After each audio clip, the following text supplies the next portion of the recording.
গাজীপুরের সাবেক মন্ত্রী আকম মোজাম্মেল হকের বাড়িতে ছাত্র জনতার উপর হামলাকারীদের গ্রেফতারে আলটিমেটাম দিয়েছে বৈষম্য বিরোধী ছাত্র আন্দোলন।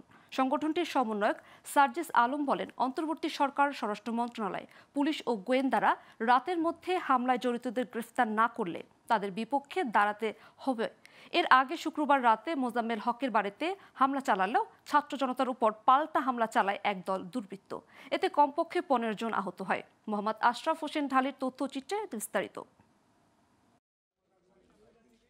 শুক্রবার রাতে গাজীপুর ধীরাশ্রম এলাকায় সাবেক মুক্তিযুদ্ধ বিষয়ক মন্ত্রী আকম মোজাম্মেল হকের বাড়িতে হামলা চালায় বিক্ষুব্ধ জনতা। এ সময় তাদের ওপর পাল্টা হামলা চালায় একদল দুর্বৃত্ত। এতে আহত হয় কমপক্ষে 15 জন। রাতেই আহতদের দেখতে হাসপাতালে যান বৈষম্য বিরোধী ছাত্র আন্দোলনের সমন্বয়ক সার্জিস আলম ও হাসনাত আবদুল্লাহ। এ ঘটনায় আওয়ামী লীগ, ছাত্রলীগ, মন্ত্রী ও সাবেক মেয়র জাহাঙ্গীর আলমের ক্যাডাররা জড়িত বলে অভিযোগ করেছে ছাত্র জনতা। ওদেরকে ভিতরে ঢুকাইছেরা মানে পোলাপাইন্ডে মানে কি পরিমাণ যে কোবাইছে আর কি পরিমাণ যে ইয়া করছে এটা ভাই বলার মতো না ভাই। বাতা দাদা আপনারা যে সেটা দেয় এটা তো তাহলে দেখতেছে একবারে সব ফাঁক করে লেছে। মোজাম্মেলের বাসায় আকম মোজাম্মেল ওনার বাসায়, তো ওইখানে আমরা যাওয়ার পরে ভিতরে ঢোকার পরে স্টুডেন্ট পরিচয় দেওয়ার পরেও তারা হচ্ছে এলাকার প্রায় 2 থেকে 400-র মতো হবে, হ্যাঁ, আওয়ামী লীগের, ছাত্রলীগের সবাই এসে আমাদেরকে হামলা করে। সাধারণ শিক্ষার্থীদের উপর হামলার খবর পেয়ে গাজীপুর সদর মেডিকেল জাতীয়তাবাদী ছাত্রদল একটি অংশ চলে আসছি এবং আহতদের সুচিকিৎসার জন্য আমরা চেষ্টা করতেছি, ডাক্তারদের সঙ্গে পরামর্শ করছি।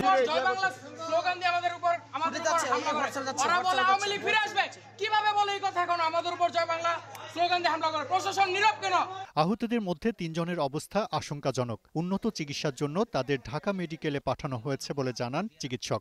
15-16 জন রোগী ভর্তি হয়েছে, সবাই উপরে রেফার করা হয়েছে।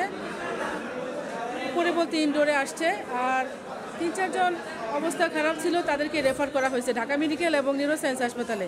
এ ঘটনায় শনিবার বেলা 11টায় বিক্ষোভ সমাবেশ করে ছাত্র জনতা ও নাগরিক কমিটি। সমাবেশে দুষ্কৃতিকারীদের দৃষ্টান্তমূলক শাস্তির দাবি জানানো হয়। হামলাকারীদের গ্রেপ্তারে আলটিমেটামও দেয় বৈষম্য বিরোধী ছাত্র আন্দোলন।